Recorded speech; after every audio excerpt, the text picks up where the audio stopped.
तो सोचिए जरा, इंडिया की जो टॉप 10 सबसे ज्यादा कमाने वाली फिल्में हैं, उनमें से 7 एक्शन फिल्में।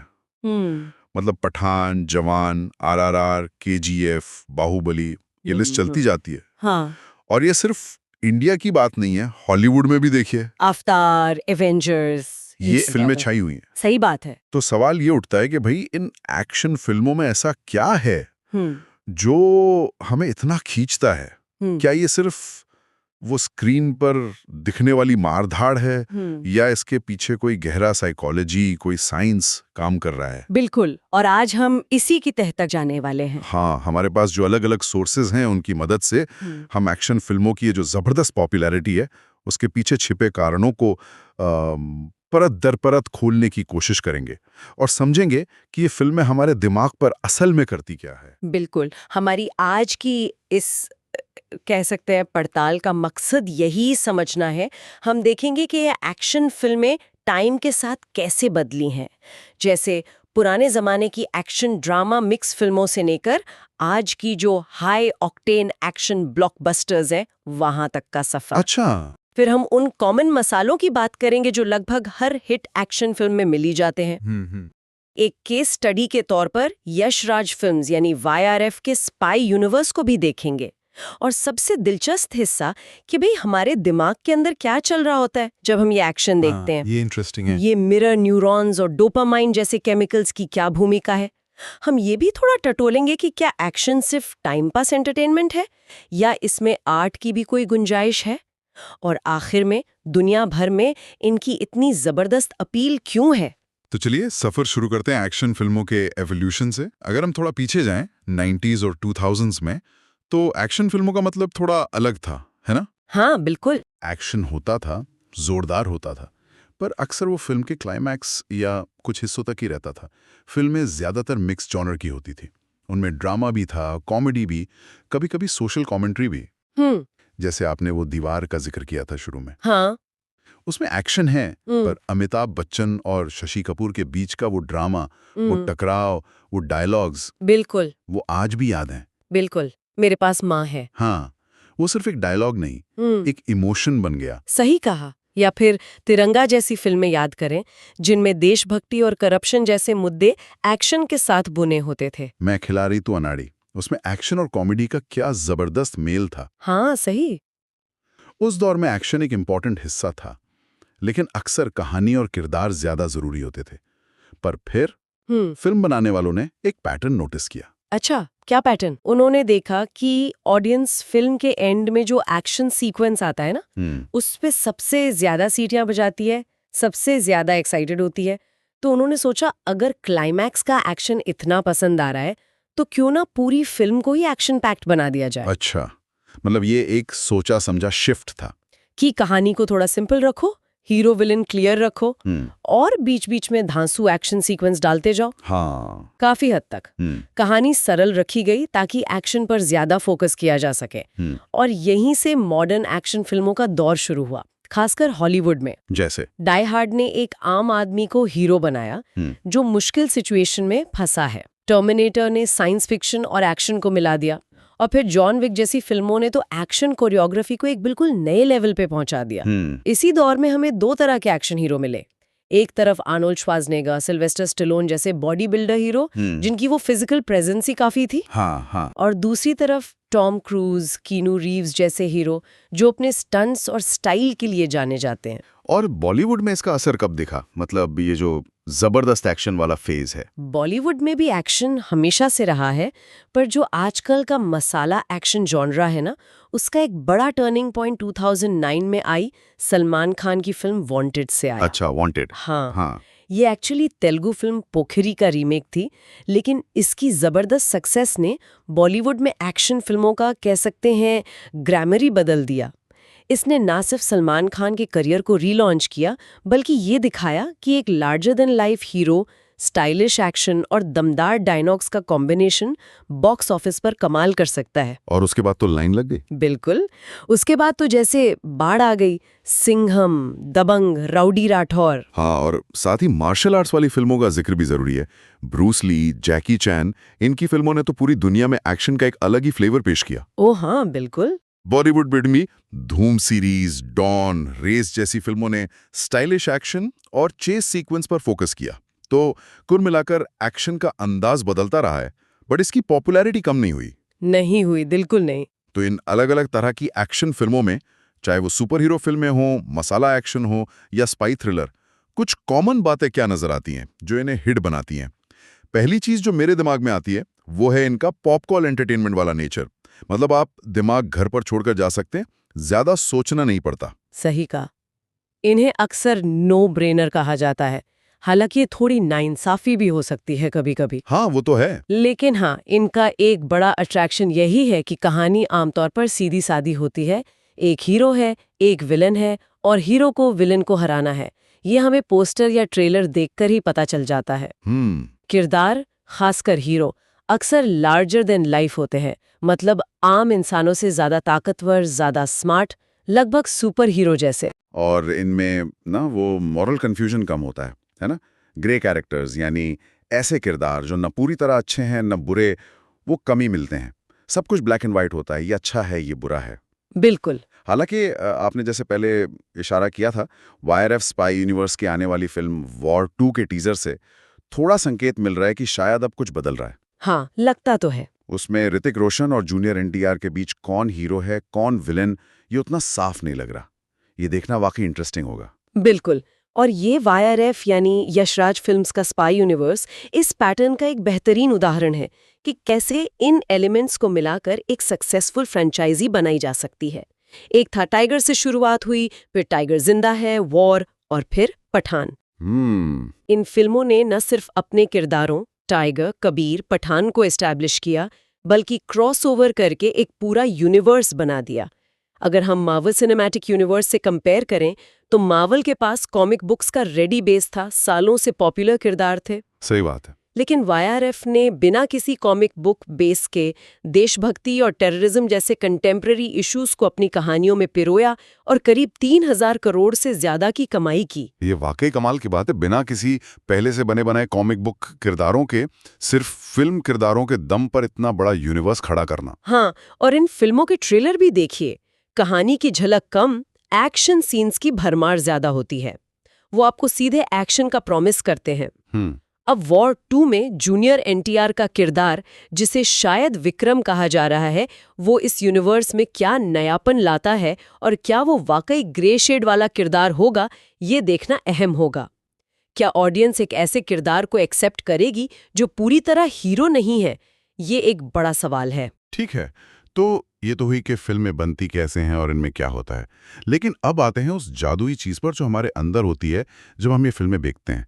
आपने मिरर न्यूरॉन्स का जिक्र किया था। ये क्या बला है? ये बला नहीं, बल्कि हमारे दिमाग का एक बहुत ही दिलचस्प हिस्सा है। मिरर न्यूरॉन्स वो ब्रेन सेल्स हैं जो तब एक्टिवेट होती हैं जब हम किसी और को कोई काम करते हुए देखते हैं। अच्छा? कमाल की बात यह है कि ये न्यूरॉन्स ठीक वैसे ही एक्टिवेट होते हैं जैसे हम खुद वो काम कर रहे हों। सोचिए, जब आप किसी को पानी पीते देखते हैं तो आपके दिमाग का वो हिस्सा थोड़ा एक्टिवेट हो जाता है जो पानी पीने की क्रिया से जुड़ा है। अरे वाह! मतलब जब मैं पर्दे पर ऋतिक रोशन को स्टंट करते देखता हूँ तो मेरा दिमाग भी थोड़ा थोड़ा वो स्टंट कर रहा होता है, अनजाने में। बिल्कुल, अनजाने में ही सही। हाँ, इसे समझने के लिए क्लासिक एक्सपेरिमेंट है, फेक रबर हैंड एक्सपेरिमेंट। अच्छा, क्या है वो? इसमें एक नकली रबर के हाथ को आपके असली हाथ के पास इस तरह रखा जाता है कि आपको वो अपना ही लगने लगे। फिर अगर उस नकली हाथ को छुआ जाए या उस पे ब्रश फिरा जाए तो कई लोगों को अपने असली हाथ में भी वो सेंसेशन महसूस होती है। कमाल है। ये दिखाता है कि हमारा दिमाग देखकर महसूस करने में कितना कैपेबल है। वाह! तो जब हीरो विलेन की धुनाई कर रहा होता है तो हमें भी थोड़ा जोश आ जाता है, क्योंकि हमारे मिरर न्यूरॉन्स हमें उस एक्शन से जोड़ रहे हैं। एग्जैक्टली, हम अनजाने में खुद को हीरो की जगह महसूस करने लगते हैं। ये हमें एक्शन से सीधे तौर पर जोड़ता है, इमोशनली। लेकिन ये सिर्फ मिरर न्यूरॉन्स की कहानी नहीं है। एक और चीज काम करती है, डोपामाइन। डोपामाइन, ये तो मैंने सुना है। ये फील गुड केमिकल होता है ना? हाँ, ये हमारे दिमाग का रिवॉर्ड केमिकल है। जब हम कुछ ऐसा करते हैं जो हमें पसंद आता है या जिससे हमें सेटिस्फैक्शन मिलती है तो डोपामाइन रिलीज होता है। एक्शन फिल्मों में ये कैसे काम करता है? सोचिए, एक तेज कार चेज चल रही है। हीरो की गाड़ी खाई के किनारे लटकी है। आप सांस रोककर देख रहे हैं क्या होगा, बचेगा या नहीं। ये जो क्यूरियोसिटी है, जो एंटिसिपेशन है। हाँ। और फिर जब हीरो किसी तरह बच निकलता है या विलन को हरा देता है, तो आपके दिमाग में डोपामाइन का एक फ्लश आता है। आपको राहत, खुशी और संतुष्टि महसूस होती है। ये एक तरह का सेफ थ्रिल है। खतरा असली नहीं है, लेकिन रोमांच का अनुभव असली है। और हमारा दिमाग इस रिवॉर्ड को याद रखता है। मतलब एक्शन फिल्में हमें बार बार ये डोपामाइन हिट देती हैं और हम इसके आदी हो जाते हैं एक तरह से कह सकते हैं। ये एक मजबूत साइकोलॉजिकल हुक है और फिल्म मेकर्स इस एक्सपीरियंस को और तेज करने के लिए कई टेक्निक्स का इस्तेमाल करते हैं। तेज एडिटिंग, रैपिड कट्स, अलग अलग कैमरा एंगल, दमदार बैकग्राउंड स्कोर, साउंड इफेक्ट्स। हाँ, वो साउंड तो बहुत इंपॉर्टेंट होता है। बिल्कुल। ये सब मिलकर हमारे सेंसरी अनुभव को कई गुना बढ़ा देते हैं। कॉर्नेल यूनिवर्सिटी के एक स्टडी में तो ये भी पाया गया कि लोग एक्शन फिल्में देखते हुए शांत टॉक शो देखने वालों की तुलना में लगभग 65% ज्यादा कैलोरी वाले स्नैक्स खा जाते हैं। सच में 65%? हाँ, शायद इसलिए क्योंकि एक्शन हमें इतना डुबो देता है कि हम क्या और कितना खा रहे हैं इसका ध्यान ही नहीं रहता। ये दिखाता है कि ये फिल्में हमें किस हद तक अपनी दुनिया में खींच लेती हैं। ये तो कमाल है। मतलब हम फिल्म में इतने खो जाते हैं कि खाने पर भी कंट्रोल नहीं रहता। और एक और स्टडी का जिक्र था, मार्टिन लूथर यूनिवर्सिटी वाली, जिसमें दिमाग के कुछ हिस्सों की बात थी, एमिगडाला वगैरह। हाँ, वो 2023 की स्टडी थी। उसमें रिसर्चर्स ने लोगों को अलग अलग जॉनरे की फिल्में दिखाते हुए उनके दिमाग को एफएमआरआई से स्कैन किया। उन्होंने पाया कि एक्शन और कॉमेडी फिल्में देखते समय दिमाग के दो खास हिस्से, एमिगडाला जो हमारी भावनाओं, खासकर डर और एक्साइटमेंट को प्रोसेस करने वाला सेंटर है, और न्यूक्लियस एक्यूम्बेंस जिसे अक्सर दिमाग का रिवॉर्ड सेंटर कहा जाता है, ये सबसे ज्यादा एक्टिव थे। अच्छा। दिलचस्प बात ये थी कि क्राइम और थ्रिलर फिल्में देखते हुए ये एक्टिविटी उतनी नहीं थी। इससे ये पता चलता है कि एक्शन फिल्में और कॉमेडी भी हमारे दिमाग को एक खास तरह का इमोशनल और सैटिस्फाइंग अनुभव देती हैं, जो शायद हमें रोजमर्रा की जिंदगी की बोरियत या स्ट्रेस से बाहर निकालता है।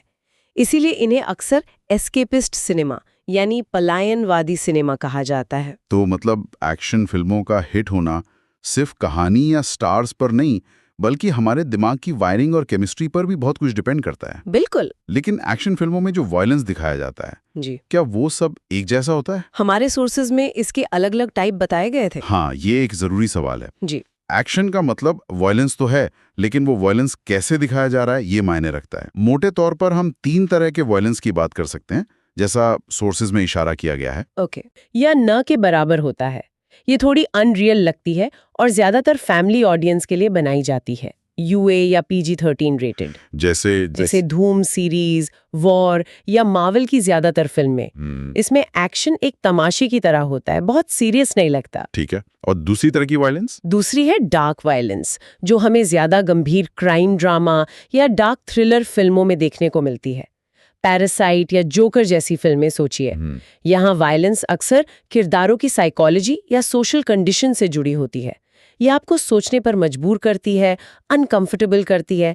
यहाँ मोरालिटी की लाइनें धुंधली होती हैं और वायलेंस का असर ज्यादा रियल लगता है। और तीसरी, वो सेंसलेस वाली? हाँ, तीसरी है सेंसलेस वायलेंस, यानी बेवजह की हिंसा। कुछ फिल्में होती हैं जैसे हॉस्टल या सॉफ्ट फ्रेंचाइजी की कुछ फिल्में, जहां हिंसा का मकसद सिर्फ ऑडियंस को शॉक देना या घिन पैदा करना लगता है। इसका कहानी या किरदारों से कोई गहरा कनेक्शन नहीं होता। ऐसी हिंसा अक्सर सिर्फ डिस्टर्बिंग होती है और कई बार ये सवाल उठता है कि क्या समाज पर इसका नेगेटिव असर पड़ सकता है। बिल्कुल। ये क्लासिफिकेशन काफी यूजफुल है, लेकिन क्या एक्शन का मतलब सिर्फ यही 3 तरह की हिंसा है? क्या एक्शन अपने आप में एक आर्ट नहीं हो सकता? बिल्कुल हो सकता है, और यही समझना जरूरी है। एक्शन सिर्फ मारधाड़ या धमाके नहीं है, इसे बेहद आर्टिस्टिक ढंग से भी पेश किया जा सकता है। आप ज़ैंग यिमो की फिल्म हीरो देखिए। हाँ, देखिए, कमाल है वो। उसमें लड़ाई के सीन किसी बैले डांस की तरह कोरियोग्राफ किए गए हैं, रंगों का इस्तेमाल अद्भुत है। या फिर एंग ली की क्राउचिंग टाइगर, हिडन ड्रैगन। कम बजट में बनी इस फिल्म ने दुनिया भर में धूम मचाई, 4 ऑस्कर्स जीते। क्यों? क्योंकि उसके एक्शन में एक पोएट्री थी, एक ग्रेस था। तार पर उड़ते हुए फाइटर्स सिर्फ एक्शन नहीं कर रहे थे, वो एक विजुअल पोएट्री रच रहे थे। हाँ, वो फिल्म तो वाकई कमाल थी, विजुअली स्टनिंग। और मैट्रिक्स को कैसे भूल सकते हैं?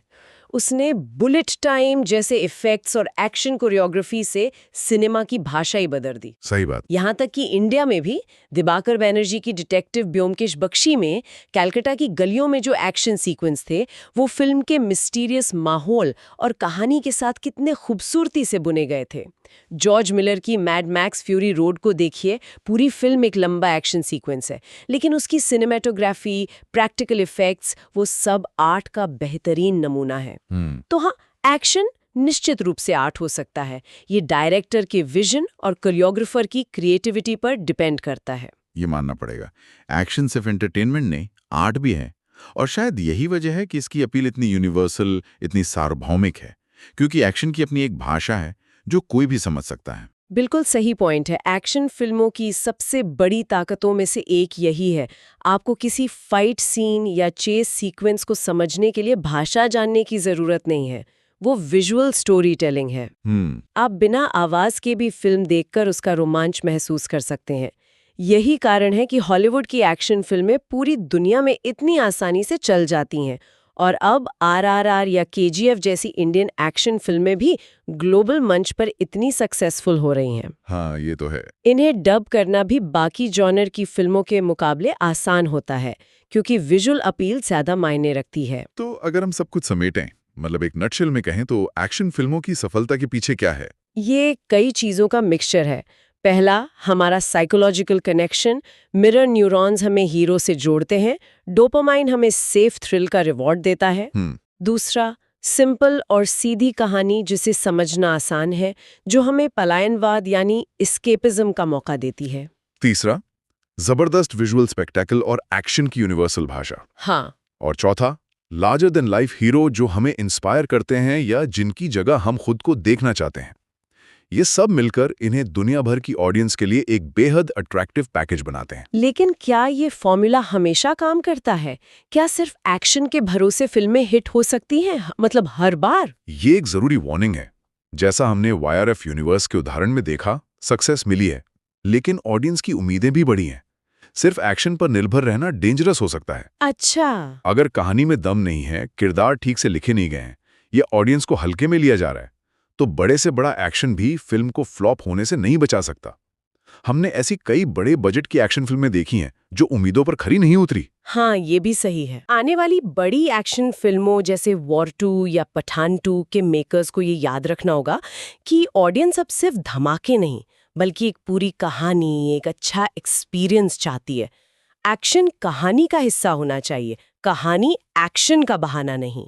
तो आज की इस पूरी बातचीत से ये तो साफ है कि एक्शन फिल्मों का जादू सिर्फ स्क्रीन पर दिखने वाली चीज नहीं है, बल्कि ये हमारे दिमाग के अंदर काफी गहरे तक काम करता है।